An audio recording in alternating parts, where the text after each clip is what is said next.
Long day lay me low.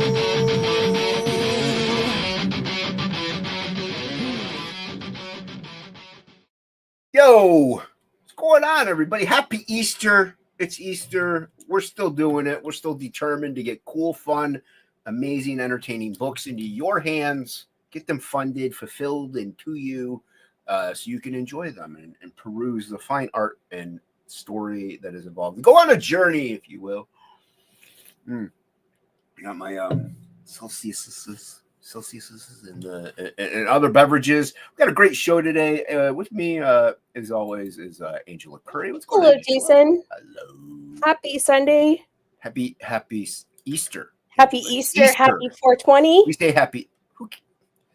Happy, and then happy. Well, it's also Adolf Hitler's birthday. You had to bring it up. I wasn't even going to bring it up. Well, it is a thing. Like, it's historical. Yeah, but it's Hitler. It's so crazy that it's. I think you should celebrate the rising of Christ more than you should be like, oh, it's Hitler's birthday. it's a little, yeah. I mean, if you believe in the thing, if you don't, that's fine. I don't discriminate. I didn't say happy birthday to Hitler. I just said it's Hitler's birthday. No, but I'm saying I'm not saying Hitler. I'm saying Easter. Oh, it is Easter. Happy Easter. Yeah, if you celebrate Easter, cool. If not, I don't discriminate. I hang out with pagans for Pete's sake. I know, and yeah, as long as you're there are delicious chocolate bunnies and chocolate Easter eggs. Yeah. Well, yeah, but like I said, I don't care. We're all. But we got a great show today. Wonderful show. We have a great guest. People know him all around the spheres. There's a lot of spheres, and they know him. Yes, they do. Great artist, great person, great individual. We got Jose Garcia. What's going on, Jose? Hey, what's up? Hello. Hello. Yeah, I didn't do the American thing, call you Josie. Yeah. Jose. Josie. Yeah. Josh Garcia. No, well, I mean, also my ex-wife is Mexican. She's from Mexico City, so I do know like kind of how to do a little bit of the things here and there. She tried to teach me Spanish, but it just didn't stick at all. yeah. I can see why. I say I know like poquito and like yo soy americano. So I know like the dumb stuff that no one could ever use. So yeah. But yeah, thank you for doing this, man. Angela's been wanting you to come on, and I didn't even. Thanks for having me. Yeah, I didn't even know you had a campaign out, and I'm glad she told me. So, it's hard doing this thing because you're your own, promoter. So you got to be everywhere all at once, and if you're not, like you might, I missed this one, I missed that one. So yeah. And if we can get you on, cool, and hopefully more eyes on the campaign, maybe get you a backer. That'd be nice. Thanks, it's really appreciated. To be honest, I'm trying to get on as much shows as I can. I'm trying to get back into the land of the streaming and all that stuff. I've been away for quite a while. Just have a baby like a couple of years ago. Oh, congratulations! Thanks. Awesome. Yeah. So I left for a while. So I'm just I'm getting back to streaming, to indie comics and all that stuff. It's kind of crazy how everything devolved since last time I was here, but it's great to see people still live streaming and being cool guys, and and making comics. That's cool. It's cool. Yeah, yeah, and that's the whole. Yeah, and that's the whole thing. Like people are still like there's still people making the comics and like doing the promoting and doing all the things, and it has changed. You're not wrong. Like the dynamics of everything have shifted in a weird way, and it's just odd. But that's why like I have the intro what I have. They were determined. Everybody's wanting to get their projects out, and because we love doing this. And what we also love is the chat. We got a chat going in, Angela. We do. Let's say hi to It's the chat real hopping. quick. It's a hopping chat. First up was K-pop. Hey, K-pop. What up? I almost said K-Pape, but that's okay. We got Henry Bemis. Wow. I know K-Pape. That's a new name. We got Mr. Shelby Robertson in the house. His house. Cat lover. Telling me to be fired. Yep. So yeah, we got a good group. People will be coming in here shortly. So, but yeah. Yeah, like and subscribe, everybody. Share this out, please, because Jose has got a great book. And if you don't want to listen to anything we have to say, link is pinned to the top of the chat. Just Kickstarter as well in the description below, so you can go ahead and check it out. Be like, screw these guys, I just want to see the cool comic. So feel free to click on those and everything like that. And so yeah, Jose, like you said, you've been around, like you've had several campaigns, you worked on several projects. You know, you're not new to this, but you're not new. What got you into this to begin with anyway? Like the comics in general, comics or manga, whatever it may have you, because I know you're a big manga guy. Yeah. What got you into it? Like, what was your first thing? Or... Well, so here in Mexico, like we are very different than the US, since we had like a mixture of everything. Like we have the superhero stuff, but that wasn't the only thing you found at the in the newsstands. You have like manga and you have European comics. So ever since I was little, we always had like some sort of comics going on. So we had like Lucky Luke, we have a Spiro from France, we have like Magic Knight Reinhardt from Japan, and we have like the Superman stuff, the Batman stuff. We have like all sort of stuff. Here in Mexico, we have kind of like this super big industry of comics. Back in the day, the golden age of comics in Mexico, where everyone, pretty much every single artist was a millionaire, because and I met some of these guys that own like 120 cars, just because they got paid so much, and they were making like these kind of like sexy comics. So so they were these kind of nasty books, naughty books per se. I don't know. It was like these like adult team stories, and you have like different kind of genres, kind of like Western, and you have like kind of like these. There was this sensational for mechanics and for the guys who are repairing cars and all that stuff, and they were always like sexy stories about the girl meeting a boy. Hey, sex sells, man. And we had like all that kind of stuff, and a lot of those guys went on, and we have like this kind of like super rich history in Mexico around that. And some of the stuff we had is that we had like some kind of weird stuff where some Mexican artists made covers for Spider-Man, for Batman, all that stuff. You still have the US interiors, right? But you have like these covers, watercolor Batman doing this crazy stuff, but with a very distinct Mexican style. And so we had like all these kind of melting pot ever since I was a kid, and that got me straight into making art. So I said I think the thing that got me the most was pretty much opening my first McFarlane book, Spider-Man and Wolverine versus the Wendigo. Yeah. And I really love that comic, and ever since I saw that kind of stuff was possible, I got hooked and never let on comics. Yeah, McFarlane totally just changed, like those guys in general, but McFarlane really stood out to a lot of us. And like you said, dude, those Spider-Man issues, anytime I see them, I buy them. Like they're not crazy expensive, so it's like $6, $4. Like I pick them up. I'm like, I devour those, and I don't know why. I just anytime I see them, I gotta get them, because like the colors were or like values and everything were a little off, but the style, the line art, like just the energy that he had and still has, like he's not as everybody gets older, sometimes they slow up a little bit or they lose a thing, but he's still there, he's still got it. But back then, man, he was firing on all cylinders, and it was just so much energy, so much, just the cool factor. Like that's what Ink Spots and I go by. We go by the rule of cool. Like if it looks cool, it looks dope, like it could still be a little wrong, but it looks like, hey, that's cool, man, I don't care. So yeah. And that's interesting that it's Todd, because I hear that quite a lot, actually, that Todd is kind of the guy that for people are like, I'm 46, so I'm 90s kid, I consider me a 90s kid, and so we all kind of grew up with those guys. I'm sure if we were like 60 something, we'd be saying like John Byrne and all these other cats that were before then, even were like, oh, that's my inspiration. So it's an era thing, like it really is. But like I said, like even in a lot of your books and stuff, they're very manga. Now, here's the thing.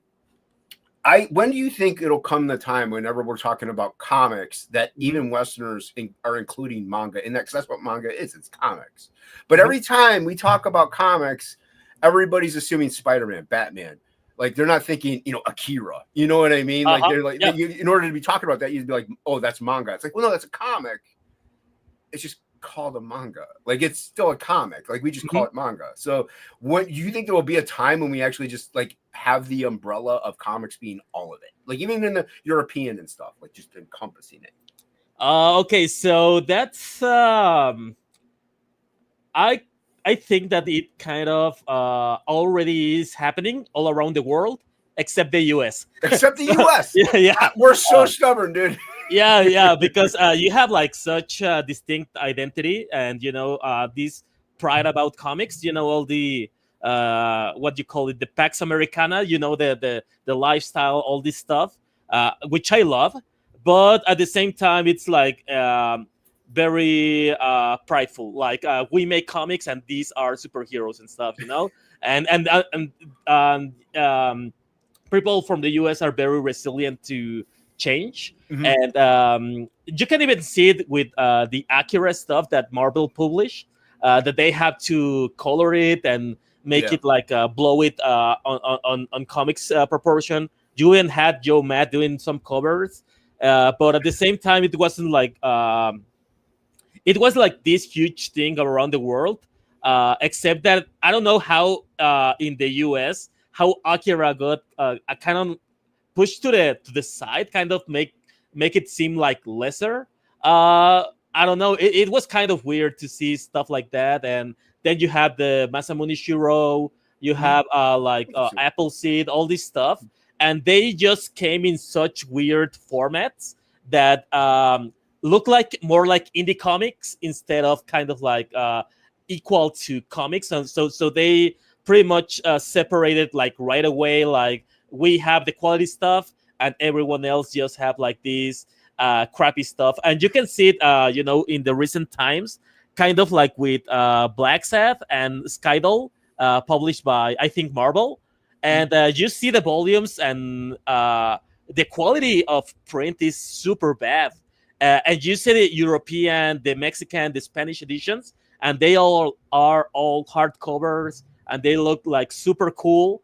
And in the US, they were like these really low quality floppies, and it just I don't know, if you are an American trying to buy all this stuff, like you will see immediately the cheap quality, and you will think, oh, this is crap, without giving it kind of like a chance, Yeah.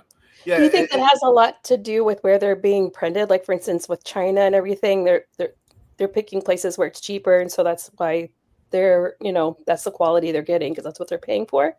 No, I think that there's more like kind of like an editorial decision, like this is cool, but we don't want it to surpass our product to be seen in a better light. So I think like they don't give it like the treatment it deserves. It's like just throw it in there, whatever. It doesn't really matter, the paper, all that stuff. Like if it sells, okay, we'll do some deluxe edition. But if it doesn't, like, who cares? Yeah, they don't want Appleseed outselling Spider-Man. Yep, exactly. Yeah, I think that's more because the American market actually have like great printing stuff, even though it comes from China. You have like the old Prestige editions, and those were like really cool. The DC Prestige editions from I don't know, The Killing Joke, all that stuff. That was like super cool. And and right after you have like some hardcovers, even some omnibuses are super cool. But I think that it's mostly like editors trying to push their own stuff, and if some other stuff is it's all right, it's cool, like, okay, maybe in the future we'll try to give it the the treatment it deserves. But as of right now, just just license this stuff, get as much money as you can, and see how it goes. Yeah. K-pop is great. Most people order their HC kicks from my printer in China. It's mega cheaper and the quality is good. So there you go. Okay. Yeah, it's funny. I kind of like how you mentioned, like they view them as like an indie comic thing, and you're not totally wrong. When I was a little kid, like I didn't know the difference. Like a little kid, when I was first collecting, I didn't know the difference between manga, American, Western, whatever. I just knew that looked, like you said, it looks indie. Like it looks indie. It doesn't look mainstream. So and being a little kid, also, I was introduced to Thor and Spider. Like we were introduced to different things as we were growing up. So I viewed that as being not lesser, just indie, and being like, well, this isn't what I'm supposed to be reading. I'm supposed to be reading superhero stuff. And so I think it's like the 20-year-olds and the teens now, and maybe even some early 30s. They're the ones that kind of also are making this huge manga anime boom kind of happening in American in the Western Hemisphere here. And it's really cool. And even still though, if you like going back to the 90s and stuff like that, like Shelby's in chat, he can maybe vouch for this. A lot of those Image guys were just devouring all that manga and just like you even mentioned Joe Mad also though, like he kind of like when I first saw Mad, I'm like, this is amazing, because he was taking something that was foreign to me with that style and infusing it with that Western like influence as well.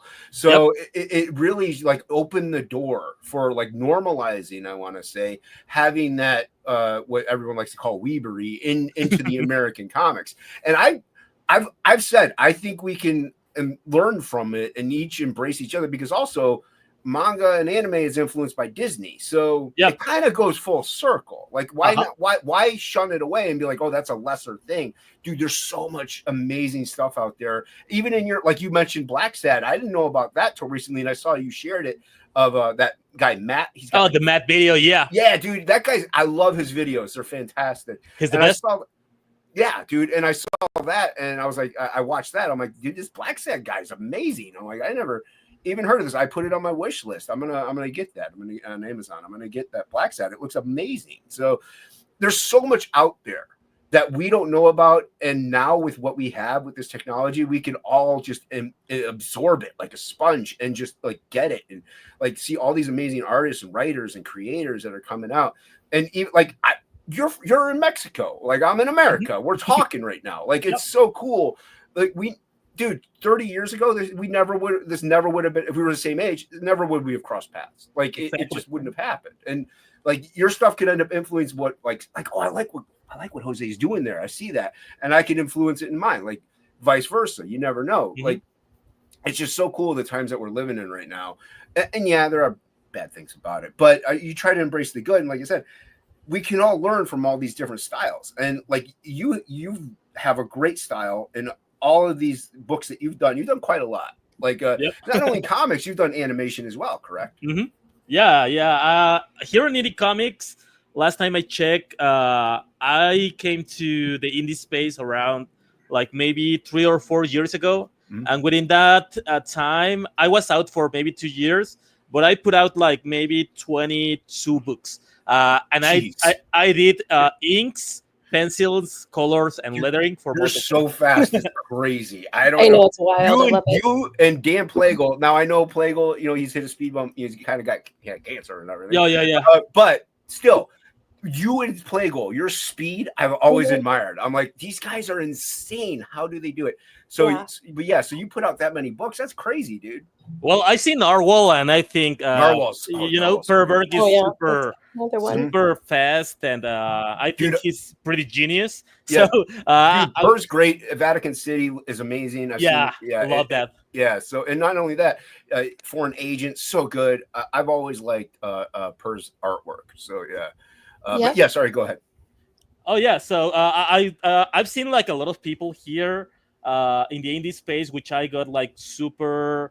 I got revitalized when coming to the indie scene, because I was doing animation for so long, but I only studied animation in order to make faster books, to make faster comic books. So I got influenced by Juanjo Guarnido from Black Sabbath, and Alessandro Barducci from Skydol, and Enrique Fernandez. He has another stuff in the French market. He's like a really big name. Jose Luis Munuera.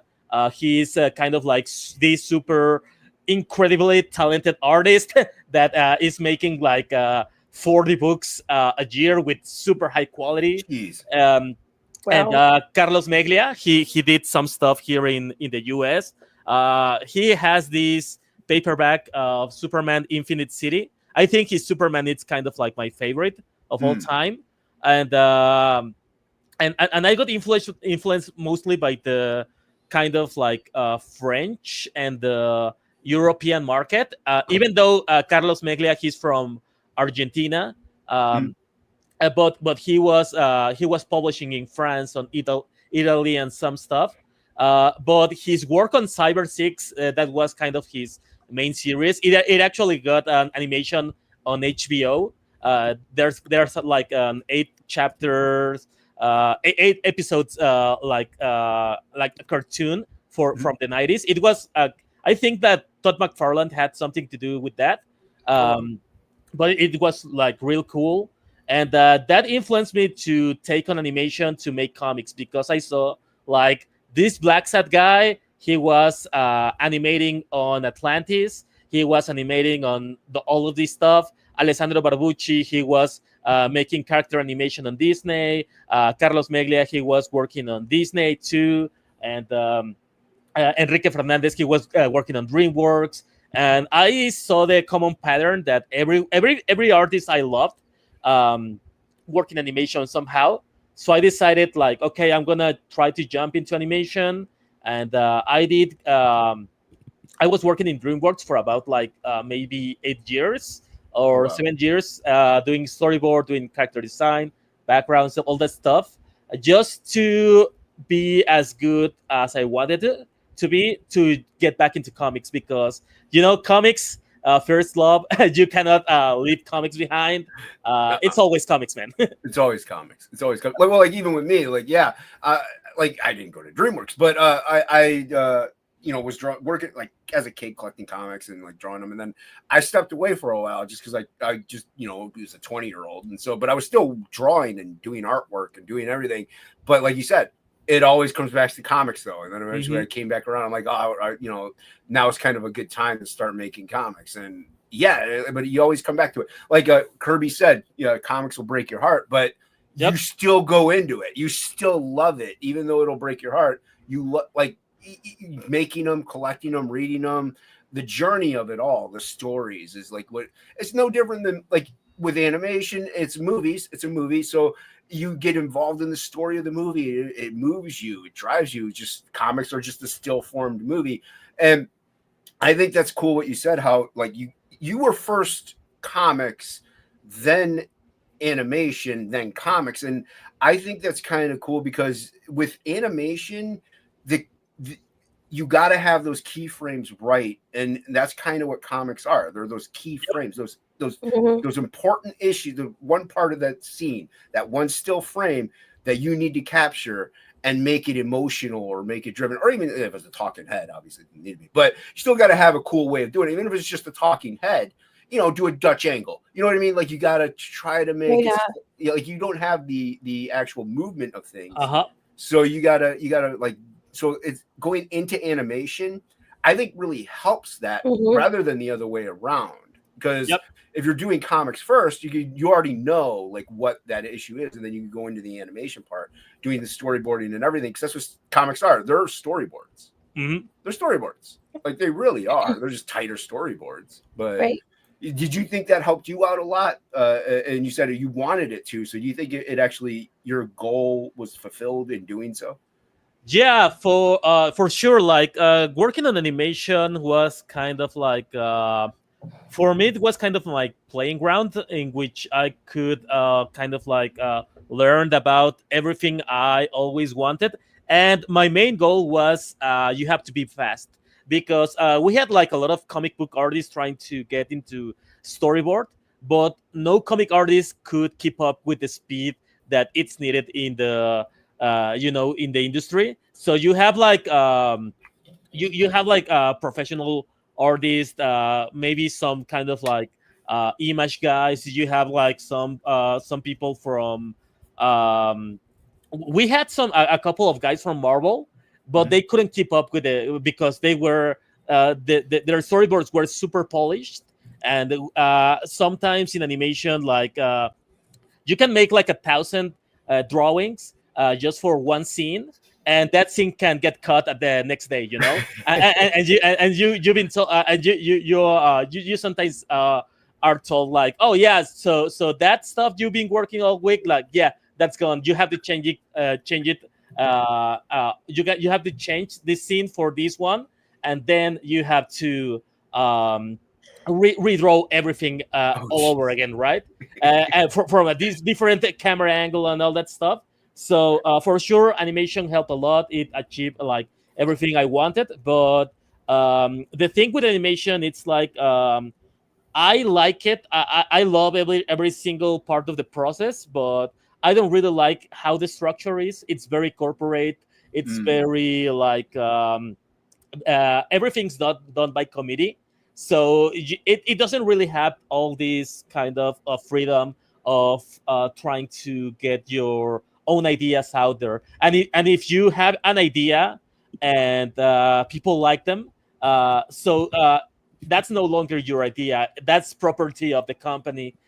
So your character designs, your ideas, everything that you are doing, it's property of that corporation. And one of my jobs I was doing at DreamWorks was pretty much like developing IPs. I was on the story department for a while, in which you get to write, make kind of like this. You make the world, you do the world building, make the character designs, you do the stories, you have some teams to work around, and you build brand new worlds, brand new IPs every single week. But at the same time, it was awesome because I learned a lot about writing and stuff. But the stuff that I didn't like is that they use your ideas and they just can them in order to whenever there's another competing idea from other people, they use your idea in order to kind of compete with them, and maybe they do this stuff that in Hollywood, that's pretty much that they say they're gonna auction your idea in order for studios to buy them. But kind of like my job was like making these IPs, and they grab the IP I created, and they try to cheapen the price for the competition, and they say like, oh, your idea is cool, but we already had this idea developed, so we're gonna we're gonna lowball you, and after they buy you for cents. If your idea was super cool, they just buy it and they can it because they are working on something similar or something that can compete with their main stuff. So whenever I kind of understand what I was doing, I was like, yeah, hell no, I'm out of here. Like, yeah, I'm out. I hate this. I really want to get back into comics. Yeah. Is there any idea that happened with where you're thinking I'd like to later make that into a future project or IP? Or is that not possible because of how they done you dirty? It's not possible, but I learned a lot about this process because they wanted to buy one of my comics at the time. Cartoon Network wanted to buy one of my comics because it was kind of like competing against. It was I think it was Amphibia or the Old House. I can't remember which one, but it was kind of pretty similar, and they tried to do this to me. And since this happened before I even joined DreamWorks, like I kind of knew what was going on, so I never tried to develop anything personal while I was working on these studios. So I was already like, kind of walking on eggshells, kind of. So I didn't kind of messed up and gave them something that I could regret, because in animation you will hear a lot of stories of people losing their IPs. Like, there's the guy from what was called Droid or something like that, Zoid. He lost his IP. He spends like years trying to buy it back. There's the guy on Netflix from Final Space. He had to his cartoon was canceled, and he had to I don't know how much money he had to raise to buy back his IP, and he then finished it in a graphic novel on Kickstarter. And there's a lot of people that you will meet that they are so regretful that they had their IPs. Yeah. I don't want to say stolen, but their IPs are part of these companies, and they fight. They spend like a minimum of 10 years fighting back, trying to get back their stuff. And meanwhile, they cannot they cannot even make merch or pins or some stuff like that because they will get sued into oblivion, and that has happened before.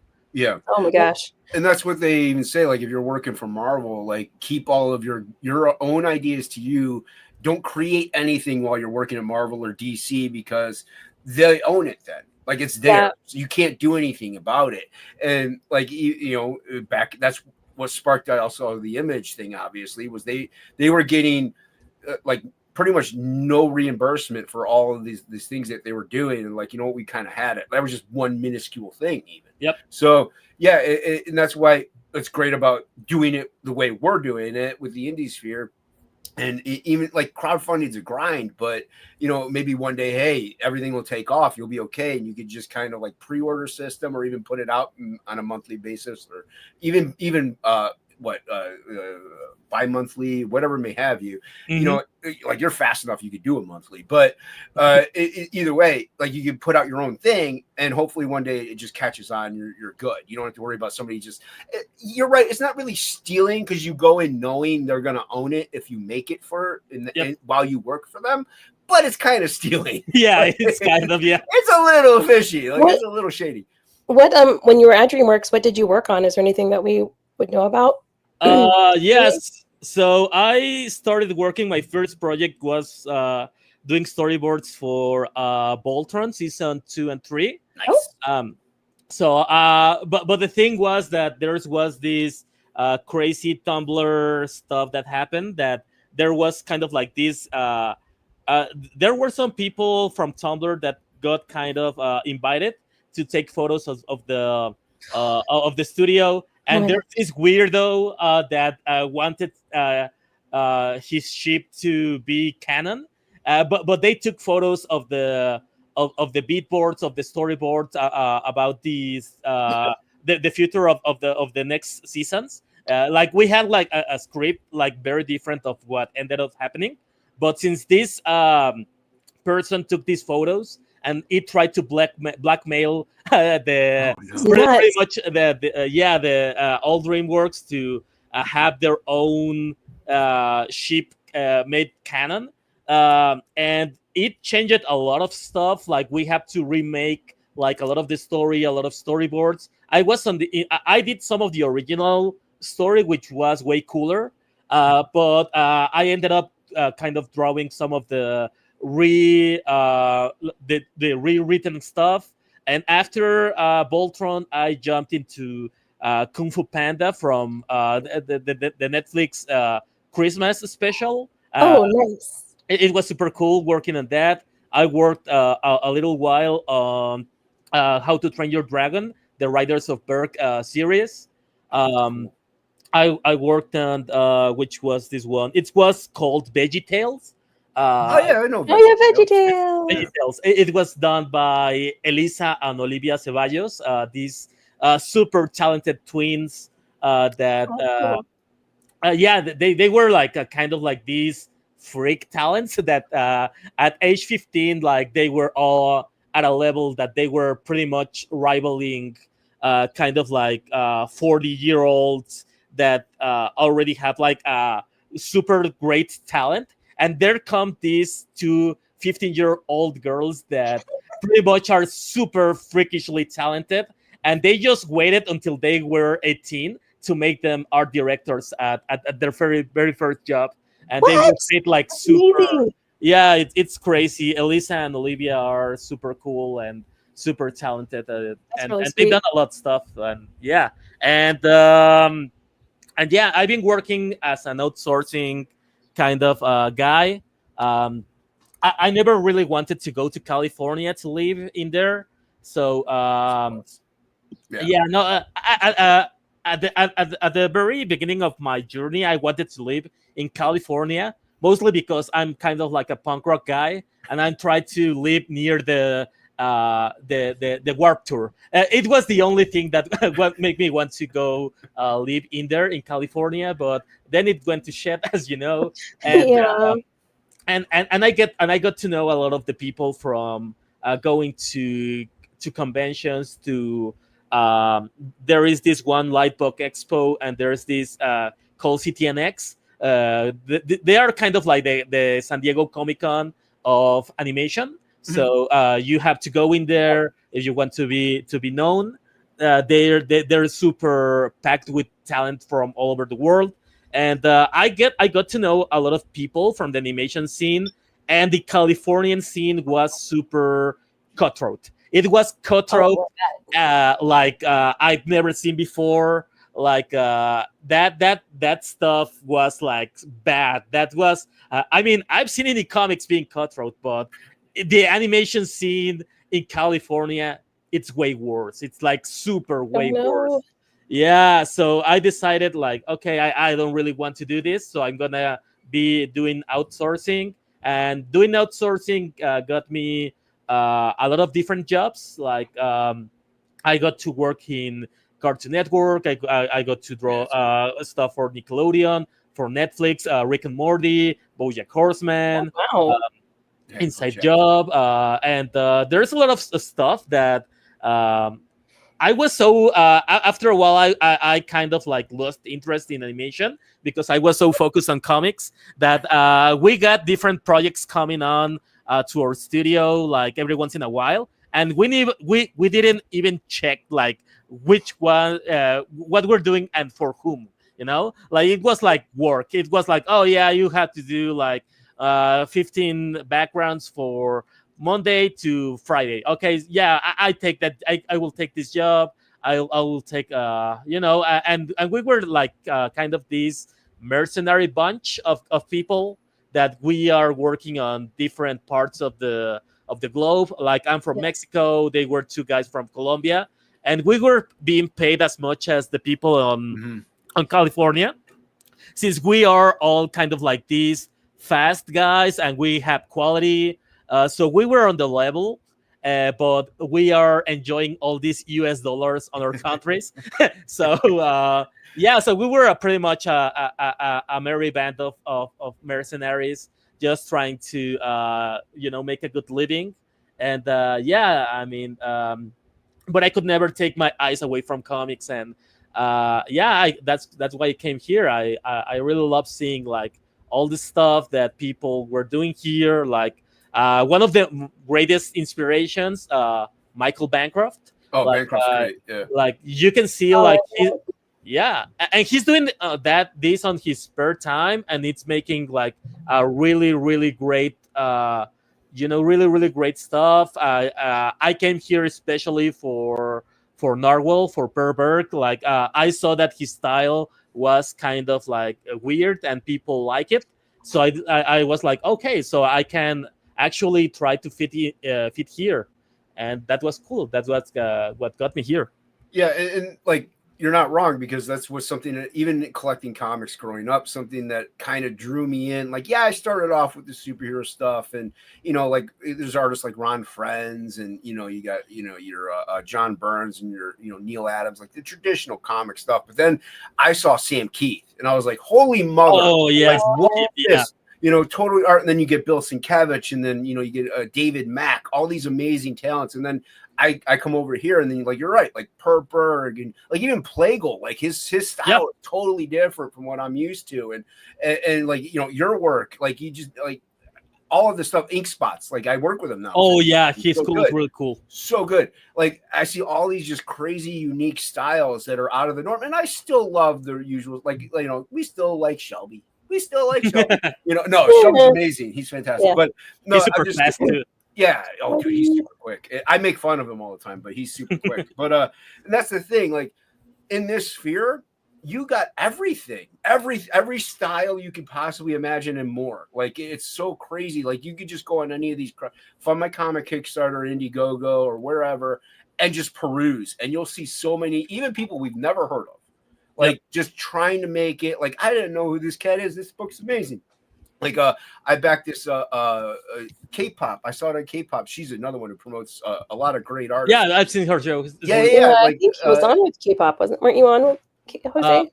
No, we're scheduled to be nice. somewhere in the future, but yeah. Yeah, but she had on Drumsticks of Doom. I saw that. I'm like, dude, this is awesome. This is cool looking stuff. So like, there's so much out there now that people are so passionate about this stuff, and it's not like we're quitting our jobs to do this. We're doing it all. A lot of us are doing it in our spare time as a second job practically, and they're still putting out this amazing high quality comics, high quality artwork, stories that are just so unique and different and cool, and like you get the tchotchkes of, I get all these neat little things, but it's mainly the book that I get interested in. And whenever you're looking at a campaign or something like that, what kind of sparks your interest? Is it the story? Is it the art? Is it like, hey, I really want that bookmark? Like, what is it? Something that, what is it? What do you look for kind of whenever you're kind of perusing things? Oh, well, so my metrics is pretty much first, the first thing is the art and the second is the concept, but I bought books that I kind of like find interesting. I follow a guy on YouTube, which his name is Queen's Ideas, and he talks about the sci-fi stuff. Mm-hmm. And sometimes he drops like he's more like a booktuber. He talk about sci-fi books, but every now and then he talks about like some comic book campaigns, and I bought like maybe like 20 campaigns that he has promoted just because the premise was so good, and I was like, this sci-fi kind of stuff is like super really good, and but whenever I come here to the more like the indie scene that with the artists and the the chat and all the community. I go for with a different metric. It's pretty much like how it's the art. It's one of the things that drives me, but I will try to see kind of like the concepts, and if I can see like if this artist, if this team has put out like books in the past, and I can see an evolution. Sometimes I try to bet on people that I think that they're gonna be awesome if given the chance, like maybe this guy in a couple of books is gonna be making some killer art, Mm-hmm. I mean, he's gonna be making some killer story. One of those guys is Michael Oden. Like Oden's good. Yeah. I remember his like his first books, and I was like, okay, so this is good. But you see the newest books, and they are like on a completely different level. Like Elysian Fields, like we just had him on last week. Yeah. Oh, cool. Yeah. But have you seen how his coloring changed? Like how everything. Oh, that's awesome. Yep. Yeah, he sent me the So dope stuff. Yeah. And that's when that happens whenever you give someone a chance to to explore his abilities. And I think that there's a lot of people like Oden on the indie comic scene that if given the chance, if their campaigns are being funded, you will be surprised, like in maybe a couple of years they will be doing some of the best work being made in comics. Well, even I think, like you mentioned Odin, even his on the Embrace, dude, Dean James, since the Embrace 1 to now, dude, he's leveled up so much. It's crazy. Yeah. Also, my friend Luke Alietta, like when I first met him 5 years ago, like he was good, but you could see the vast improvements. Like hockey, like he put out his first book.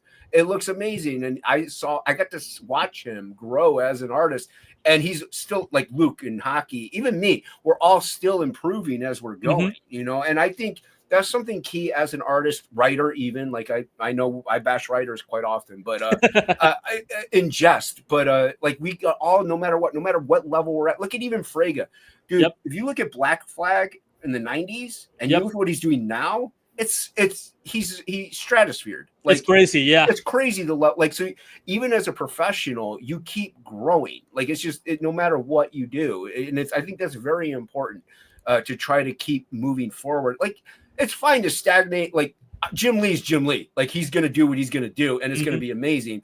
I don't really see him going into a total David Mack watercolor fetish. You know what I mean? Like he's kind of where he's at, and it's good. It works. But even like Shelby, he did that Red Winter, that death blow style. You know what I mean? Oh, so he was experimenting with different things, and it's just cool. I think that's what's great about what we're doing here too, is that we can still do that. Like we don't have anybody over our shoulder. Like, we have editors, but we can tell them to screw off. They work for us, you know?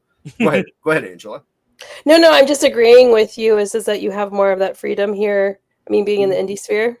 Yeah, and like you put out several books, and you can do what you want to do. Yeah, and the thing that I like about indie comics very much was that I felt stagnated in the animation scene. It was like you could visibly see that how animation has been getting worse, both in styles, and if you work in backgrounds, you will see that the backgrounds are getting like super simple, super lame, and it was like a really big downgrade when I joined animation. They were still these. You have to pass an exam of quality. Like you have to have like these.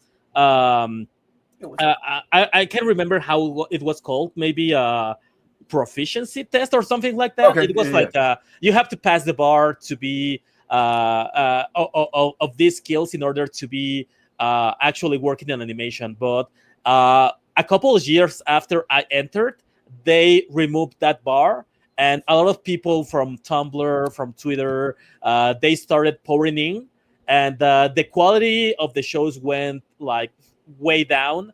So even though I did work on some cool projects, like a lot of the stuff was getting like increasingly bad. So I wasn't being challenged anymore on animation, and I felt stagnated. So when I came to indie comics, I was like, okay, I have to remove. I'm a little bit rusty. I know that my storyboard skills has left me with kind of like this wonky style. So I have to kind of like remove all the rust. So I've been doing that with every single project I'm working here on comics. Like I do kind of like, I have this one called Immortal Rising, which is kind of like more animation feel. But then I have Tiger Blue, which allowed me to do some kind of like manga. I did the Graveyard Shift, which allowed me to make kind of like superheroes. And I've been doing kind of like with I can remember his last name, Matt from Kyrie. I did like a short story with the Quaff. I did something from Shogun nice. Samurai. Yeah, and I've been working with a lot of different genres and different styles, and I think that I finally have come to what I'm comfortable like in levels of quality as of 2025. So it's pretty exciting to be back and have all these this awesome playground to test all this stuff. Now, do you think people come to you because like they want that style of, like, they maybe want, like, look, I know I like what you do. Can you maybe put a little bit of like Neil Adams in with this along with what you do? Like they want your little flavor in. Like, do they ever ask you for something like that's a very specific thing, but like, do they ever be like, hey, make this a little more Western, but also include your little spice that you put on it? Like, is that why you think they come to you?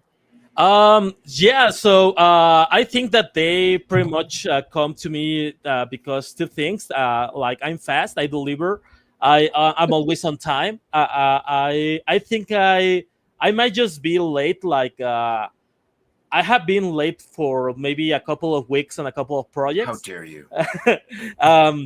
But that's it. And I have kind of I think I have enough quality to be publishable.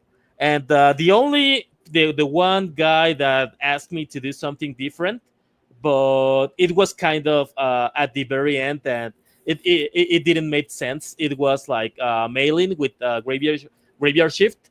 He told me like, hey, why didn't you do something like Rob Liefeld? And I was like, you never told me to do something like Rob Liefeld. And I at the time I wasn't watching like all the streams. So I didn't know that he was a Liefeld fan. Like, I didn't know. I joined in the project and I was like, okay, superheroes, cool. I asked like, is there something you like me to do? Oh no, just do superhero, something more manga. And I was like, okay, yeah, I'll try to do that. And at the last pages, he was like telling me like, oh, you should have done this like Rob. And I was like, Rob who? Rob. and he was well, like, there are a lot of Robs, to be fair. Yeah, I was thinking Rob Hunter, but okay. Rob Hunter, right? Yeah. Because he told me like, oh, do something like cool. I was okay, Rob Hunter, and I was like, no, you should do something like Rob, and I was like, okay, so what Rob? Oh, Rob Liefeld, and I wasn't aware you were a fan of that kind of stuff. Yeah. Well, that was kind of like a misunderstanding. Well, and you know what? That will happen in working in a team. Like, it just will. Like, no matter what. Like, you're gonna something may get lost here or there between either writer or artist or even colorist. Like, there's plenty of times I'll do a page and I'll finish it, and maybe like ink might even say, oh, you should have probably done this here. And I'm like, oh man. But this is another thing. Like, we all. Like, I hang out with Billy and Ink and Luke and Dan. We all hang out in like our little Discord, but it's mainly like a bullpen. And what's cool about that is like even the other night I was working on Frog and I showed Ink Spots the layout for the page, and Billy was there. He's like, dude, even Ink said these 3 panels are maybe can use a little finessing, and Billy gave me some ideas and I changed them, a little reluctance, but I changed them. And they were right. But but if I was never there and they were never there, I would have just done what I had done, and there would have just been that dropping in the thing. So it's really nobody's fault that stuff like that happens. It just happens sometimes, And it's pretty cool that you have Billy, because he has like these game dev kind of like background. So it's really insightful. In some way, like animation, isn't it? Yeah, I'm gonna. Billy's not watching, so I'll say it. He does quite often give some good advice. Like, I've changed a few panels because of him that were for the right. Like, even with Absolute, he gave me a panel here, a panel there. I'm like, yeah, you were right. I don't want to admit that he's right ever, so it's a good thing. I'm gonna clip this hard. No, Billy's great, dude. I'm happy to call him friend. So, but yeah, no, like I said, these things will happen. And the thing is, though, I would come to you thinking, look, I'm going to get a manga style, but that's what I'm looking for if I come to you. Like, if I want like a superhero-y style, I can go to Dean James and I can be like, dude, do your Embrace thing, man. I love it. Have fun. So, but at the same time, if I'm like, hey, can you throw a little Jin Lee in there? I mean, there's nothing wrong with it, I don't think. But like, people come to me knowing like you're going to get a Sam Keithy, Wei Shakian style. Like, you're just going to. I can work with you a little bit. I've drawn other styles, but that's my style, house style of mine. So, like, I know what you kind of do, and I would want you to go. Like, I've done it with Plagal. I'm like, hey, man, we want full Plagal. Like, we don't want you, like, because he's Boobian art. So sometimes you never go full Plagal. Oh, I know. You never go full Plagal unless you're Plagal. You know what I mean? True. But so he could be a bit bosomy in his ladies, and there has been times I'm like, dude, just maybe reserve it a little bit. And then like with Frog G, the variant he did, we were like, we want full Plagal. We want you to not hold back, dude. So, and he delivered, and it's a dope cover. But yeah, I think as doing what you're doing, especially with your field in animation and changing these different like styles that you had to do, you have a good arsenal. You know what I mean? Like you have a good skill set and arsenal that you could draw back on and be like, oh, you want this in there too? Okay. So is there a genre? I mean, more like Western. Is there something specifically that you have not drawn that you want to try out? Or yeah, for sure. I mean, I'm a big comic and manga horror enjoyer. So I never drawn horror, and I love to make this kind of like this. I'm doing like this new kind of style, kind of like engraving, and I always envision it like something with horror. So most of my new comics are gonna have some elements of horror. Awesome. I mean, I love like kind of like body horror. I kind of like all these kind of like more crazy, kind of like berserk monsters horror. I do enjoy drawing a little bit of gore here and there, and that's something that has never since I have kind of like this cartoony style. Like people tend to give me some of more friendly kind of kind of works. But I would love to do something like your style would be so good for Lovecraftian, maybe. Yeah, Lovecraftian. Yeah. Your style would be so good for that. Yeah. I'm just curious, what is your avatar, by the way? I've always wondered. Oh yeah, so this is one of my stories. I had a pirate story called I can't remember the name, but my main character is called Bridget, and she has like this kind of cursed sword, and sometimes the demon inside the sword kind of possess her, and that's kind of like her demonic form. Nice. Oh, interesting. Very Nice. cool. Well, speaking of demonic forms, that has nothing to do with the segue. You didn't have a trailer for this. Oh no, I didn't have the time. Which I thought, it was kind of funny because Billy said, he's like, oh, that's kind of weird for an animator. I'm like, yeah. I'm like, it's also weird for Kickstarter. Like Kickstarter is known for like 45-minute trailers. Hello, my name is John Doe, and here's my book. Oh yeah, that's super cringe. Yeah, I hate those dudes so much. I'm like, just get to it, but no, yeah, you didn't have time. I mean, you don't have time for it. You're too busy making dope artwork. Like, I get it, So so that's the segue, everybody. Get used to it. So tell us about Club Van Fleur. First off, what's that title for? Club Van Fleur. So that's the last name of that girl. It's her name is Julie Van Fleur. Oh, okay. And Club Van Fleur, it's kind of this world. There's this this place where all of the genius of the world gather to create new technology, kind of unchecked. But the world is set in this steampunk world, but it's kind of like it's not kind of like the typical Victorian kind of like gentleman-ish steampunk world. This is kind of like a post-apocalyptic steampunk world. Like they live in this last bastion of humanity, where they are surrounded by these iron walls that have kind of like all these kind of like cannons and stuff to protect themselves. And outside this steampunk world, the world is pretty much uncharted, and they have like these dark fantasy kind of monsters lurking around. They have kind of these eldritch creatures around that are preying in both humans and the monsters. So there's this wild kind of environment in which they are working, and everything like you can see like all these cities that has been destroyed, all these civilizations that have been destroyed. And Julie Van Fleur, her parents have recently passed away. They died in a confrontation against kind of like the elemental king of fire. The representation of fire tried to attack the humans, but the Club Van Fleur kind of find a way to stop him. But they died, and now Julie has inherited her parents' legacy, and she's trapped between trying to save the world, but at the same time, like the other members of the Club Van Fleur, which are older guys are guys that are trying to get to get some profit from these inventions, are trying to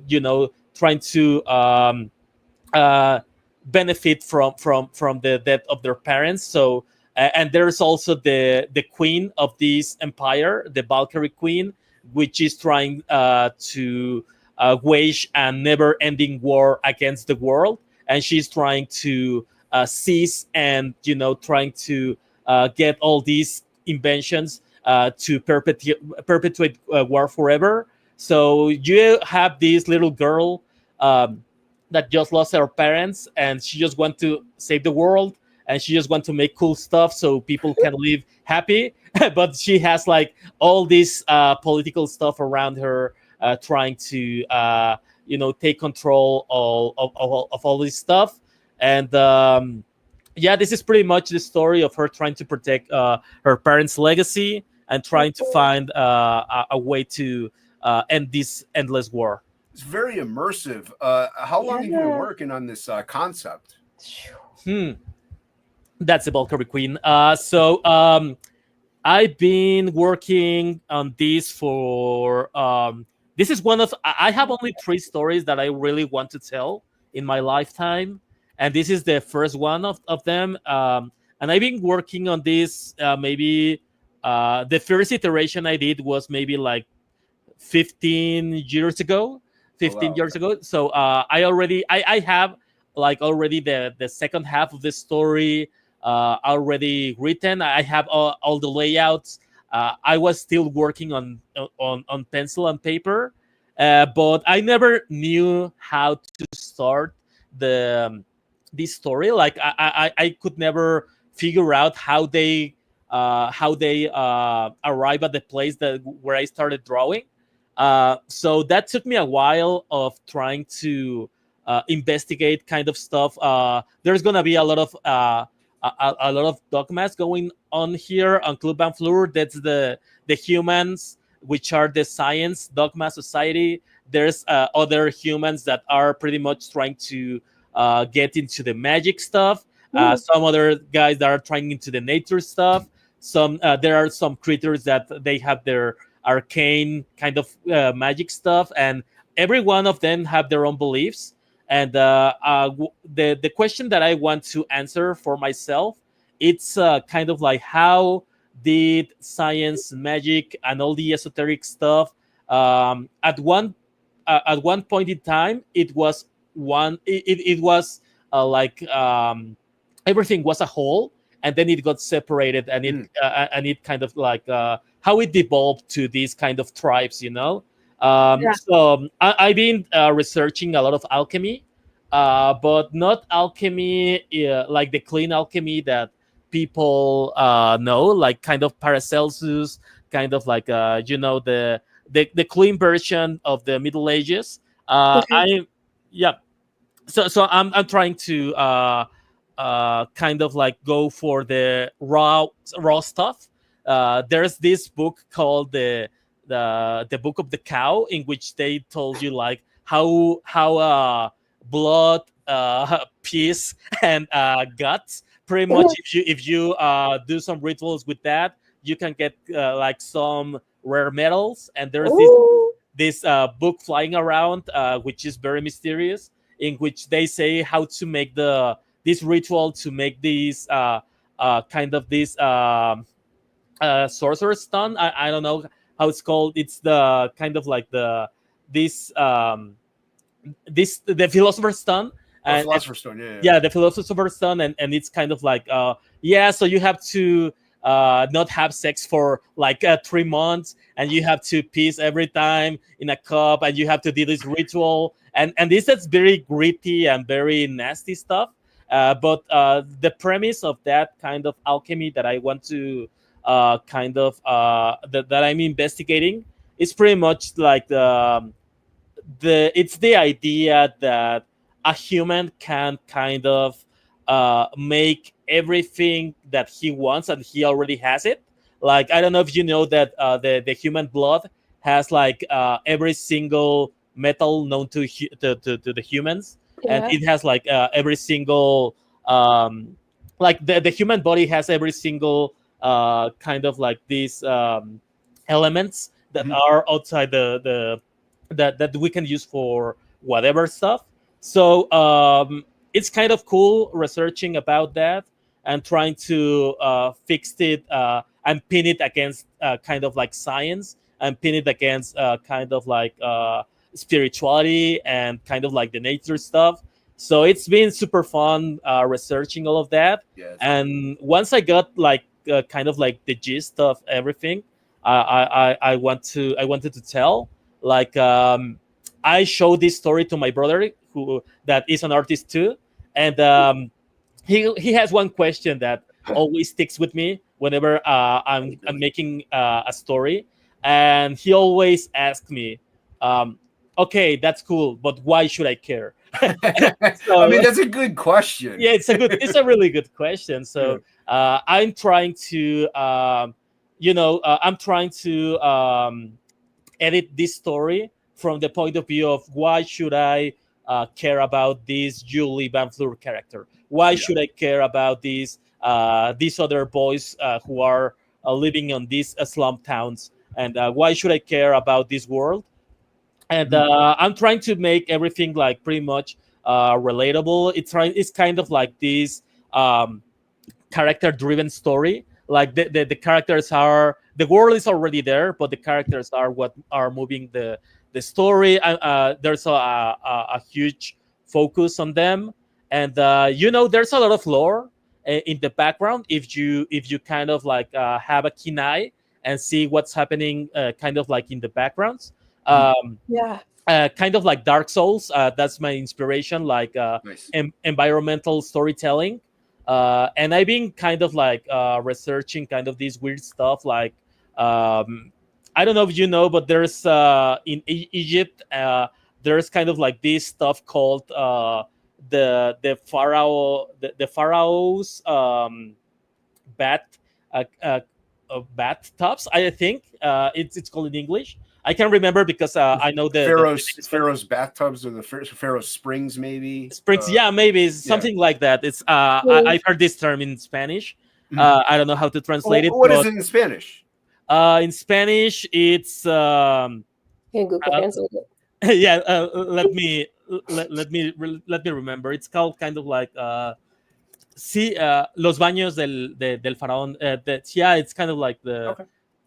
Well, I'm sure we might have some Spanish speakers listening. So yeah, but the thing is that there are these kind of like pools that these fountains, these pools that exist all over the world, but their filtration system, like these are some pools that always have like clean water, but whenever you try to whenever they do some kind of scans about what was happening with this stuff. Like these have some aqueducts that kind of are going miles down the earth, and they have like these squarish giant reserves of water, and they go back and they always come back to the mountain. I mean to the fountain. So they are always filled with water, and they have been for thousands of years, and nobody knows how they work, because they haven't figured out how to empty them. So there have been crews that have brought like these pipes, and they have pumped like around millions of gallons of water, and they haven't even come close to empty this stuff. So some of that stuff I get to put into the background of my Nice. stories.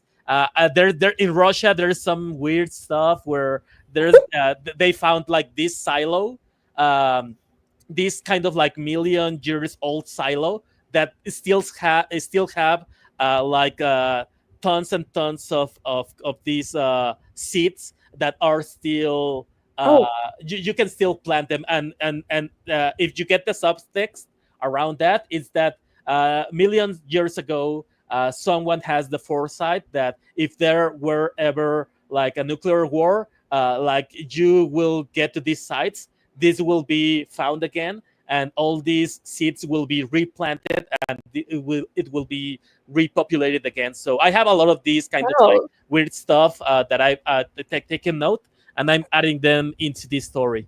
Nice. And I So appreciate all the research you've done. yeah, It's that's a crazy. awesome. Well, I was going to say that I can see why it's a development of at least 15 years that you've been Yeah. like kind of working this out like on your own and doing all this research and delving into all this, the history and lore of other countries and Yeah. cultures and everything like that.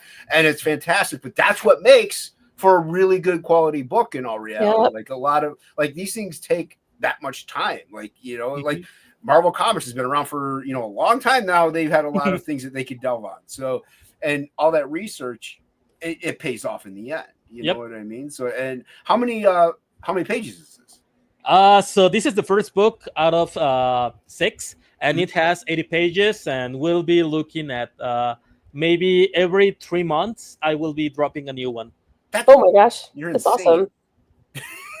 That is, I love it. Yeah.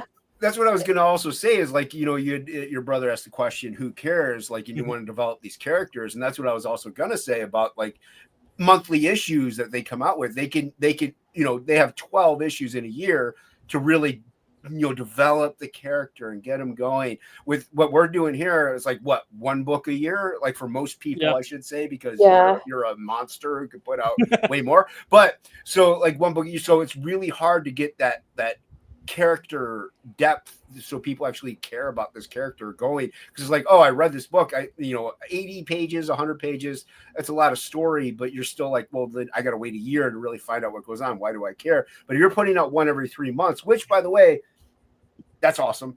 I can see a 48 pager every 3 months, but 80, you're insane.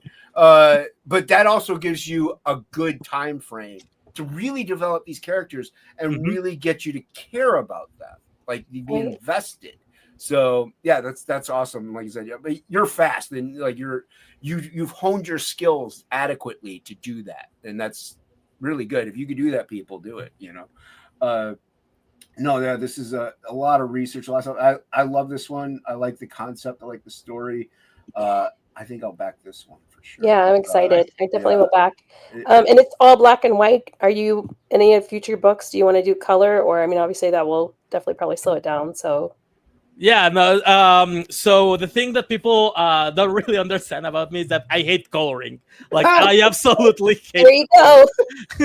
So even for business reasons, I will try to stick to black and white for a while, in order to be more profitable. And it's cheaper printing black and white. And for this specific story, like it was tailored to always be black and white. So so I'm gonna try to keep it that way. Only the covers are gonna have some color, and I'm trying to I'm actually doing like this 90-page comic for a contest here in Mexico, in which I'm doing something with color, and it's pretty much kind of like this item encyclopedia about Club Van Fleur. And if I win the contest, you get like 1,000 books printed, and you get a kind of like invited to a lot of cons without paying your table. So nice. that's what I'm trying to do.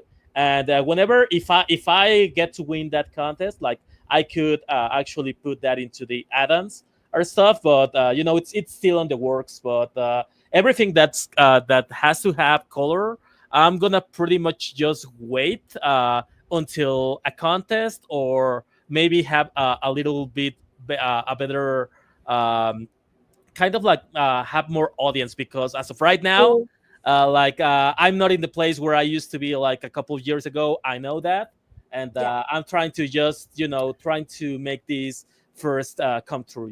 Well, yeah. Not only that, the economies all around have Yeah. just kind of taken a little bit of a hit, so it's like it's a little more difficult now.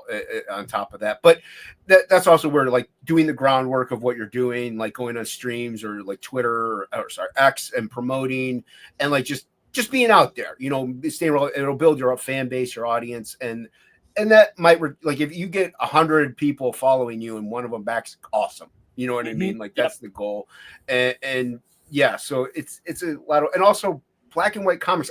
I'm a black and white fan. I love black and white comics. I'm a line guy. Yeah. I love all that stuff. But the reality of it is, colored comics do sell more. Like they sell better, I should say. So like I said, I find black and white to be a little more gritty, a little more indie, and that's the style that I like. But hey, I do like me a nice Alex Ross painting. So so yeah, but with the concept, I love it because I mean it's it works well with the concept. Yeah, the concept, and just even still like with the shading and how it produces depth. It's very cool. Yeah. So real quick, we'll go over everybody's favorite portion of the show, the tiers. And the pricing is just out of this world. I don't know yet, Angela. I haven't gotten there. I'm just looking. How would I know? How would I know? No, so this is because you're in Mexico. Yep. You can say that. So that's why the pricing is set that way. I like that they put what it really is on the bottom. They have it really small print. Yeah. Really tiny print that Jason can't read. Do you need me to read? You got it? No. We're just going over the tiers anyway. So do it.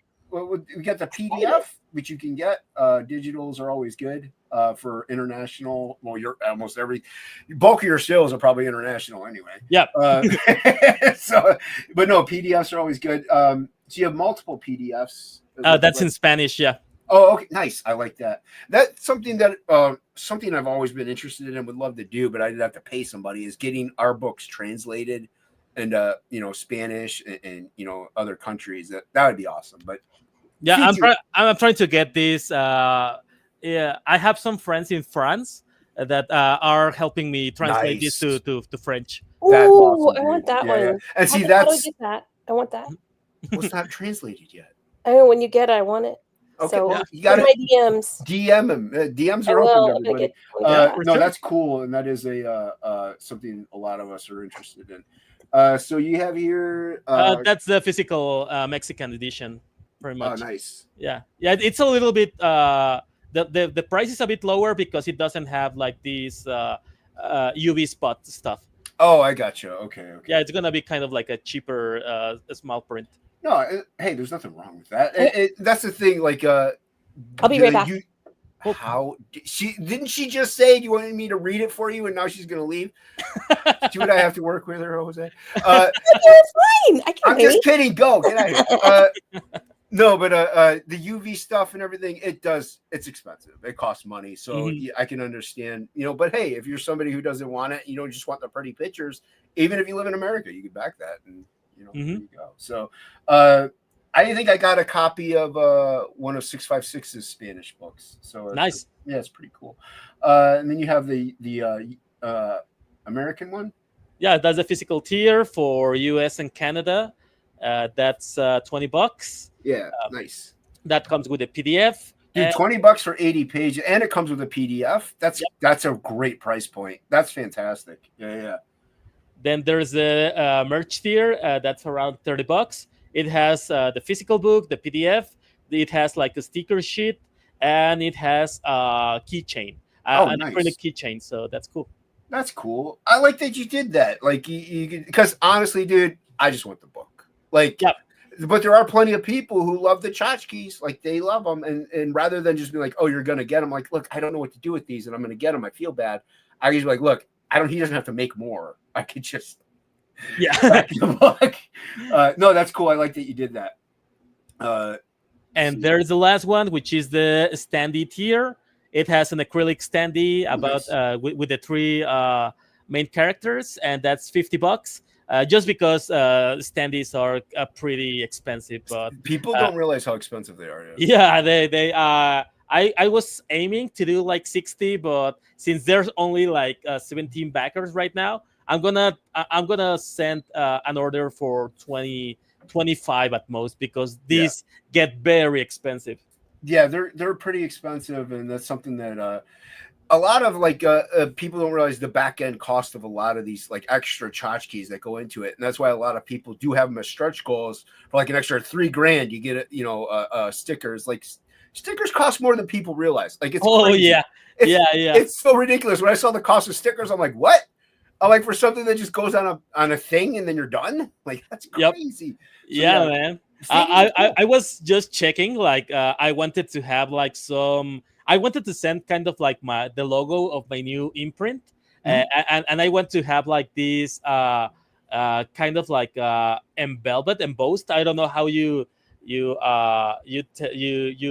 call it in English, where you pass your fingers and you can feel the surface. So beveled. It's beveled. Leveled. Okay, so I want to print some leveled stickers, but the thing is, like, if I were to print those and get the sticker sheets, and then have like a couple of magnets done, that was going to be actually more expensive than the actual book, the print run for the book, Yeah, that's ridiculous. Yeah.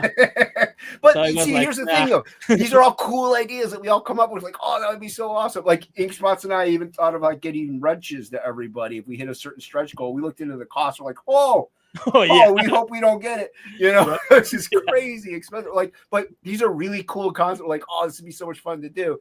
And you look into it and you're like, I just can't, like, that's too much money. I don't, like, I want to make at least a couple bucks on this campaign. You know? But no, you got 9 days left on this one. So people have time to back it. Now, is this going to roll over? I know Kickstarter started doing that where you can, it's kind of like in demand. Is this going to do that or is it end at 9 days? So yeah, I'm going to try to keep it open just until I go to printing. So once I get to printing, I will. I'm gonna pretty much end the standee and the merch tiers because I already have kind of like the orders, and ordering more stuff is gonna get the logistics like super weird. So after the campaign ends, I'm gonna pretty much close those two, and then we're gonna be still selling the PDF and the physical book. I'm gonna have another campaign on Fund My Comic. So it's already up, but I haven't had a backer in like maybe 10 days. I haven't promoted so much right now. This is what I got. Like, was the Kickstarter. I didn't. And that's cool. I haven't been promoting it yet. After this finish, I'm gonna go to the more kind of like the Indiegogo Fund My Comic part of town to promote.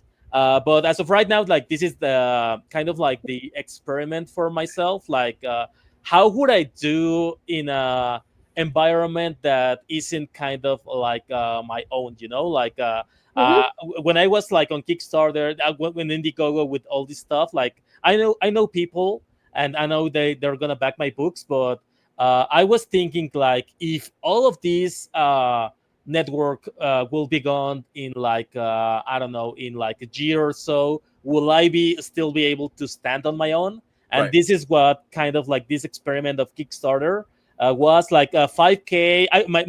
My goal is getting to 5K, and I will be super happy with that. And if I go to the more kind of like CG, Indiegogo, Fund My Comic part of town, if I get like $1,000 maybe, like that's enough for me to keep this going. Like as of right now, I just I'm trying to go full time on comics. I manage my finances in order so I can get like a couple of years of trying to just make comics full time. Nice. And trying to get this business keep it growing.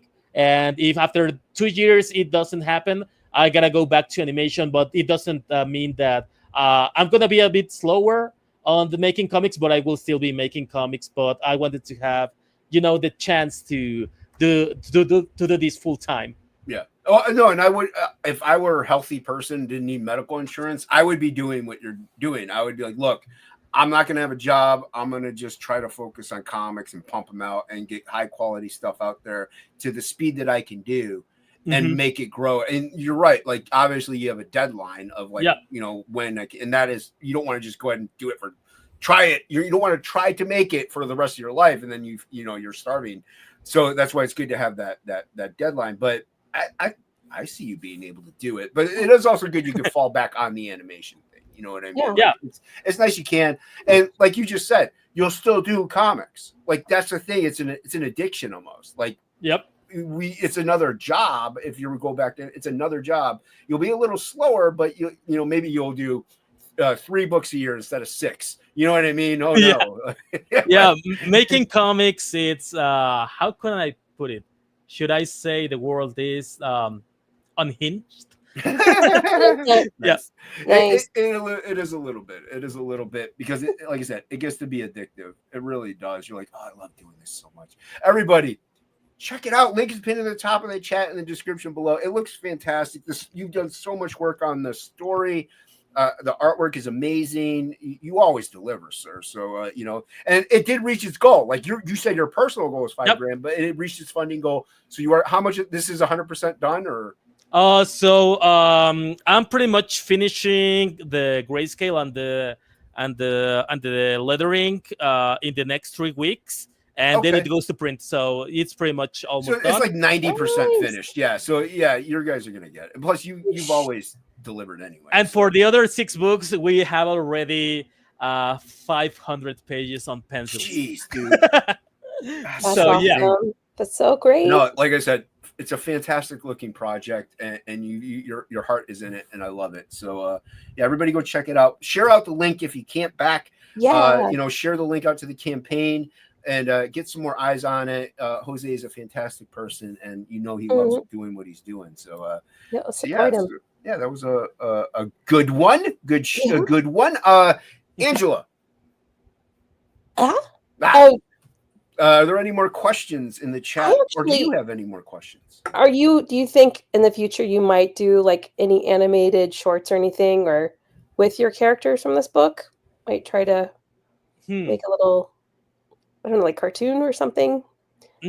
So being invested on an animated series, like that's a lot of work. So I will do maybe some kind of like smaller 1-2 second animations for the trailers. But that's about it. Like my plan for now on, it's like I want to.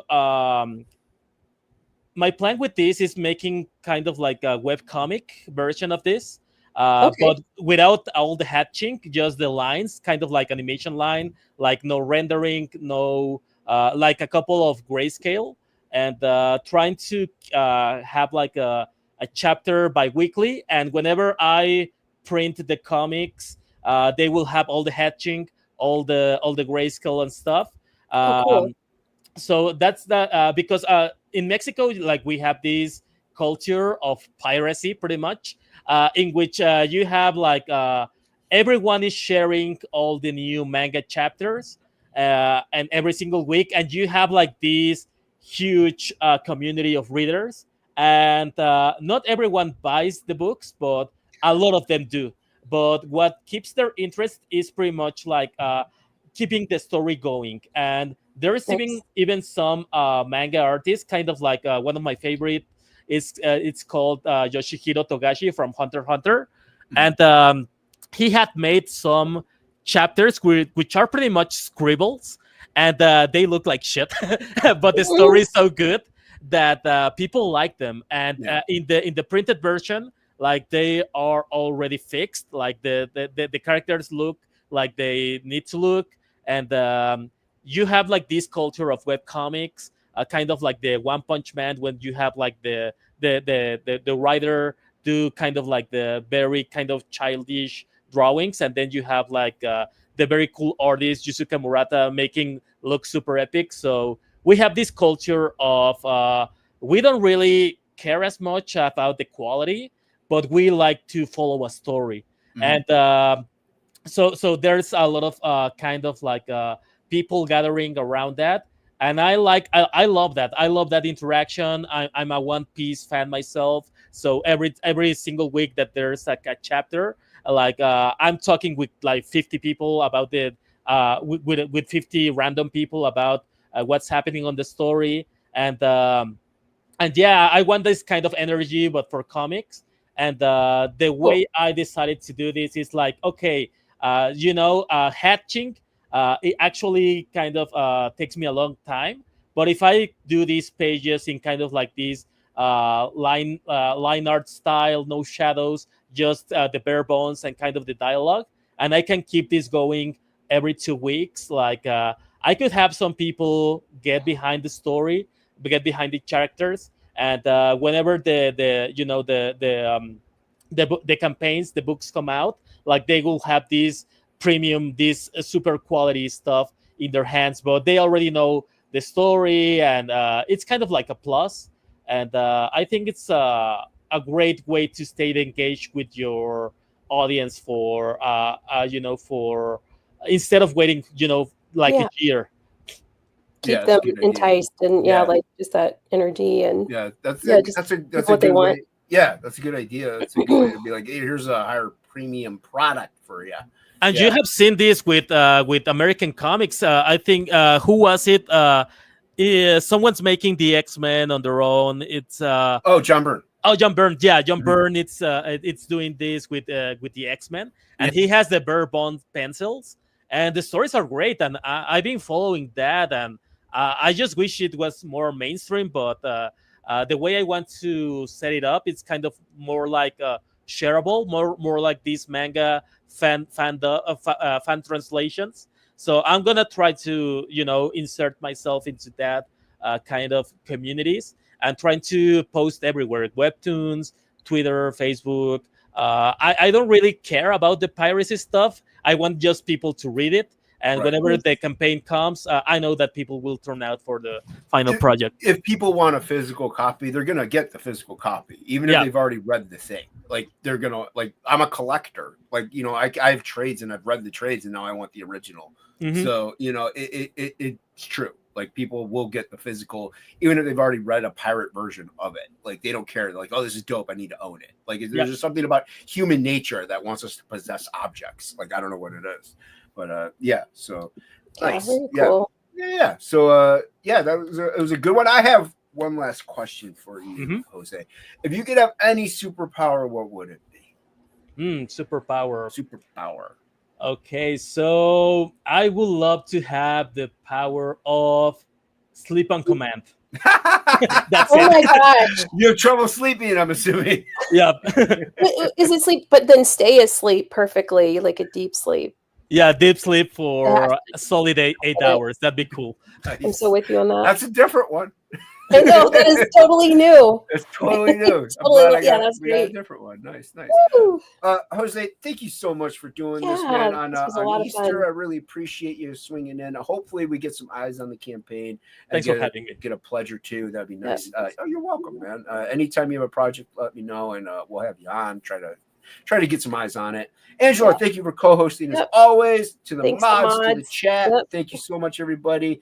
There's a button over here that I hit to say this. Long day kill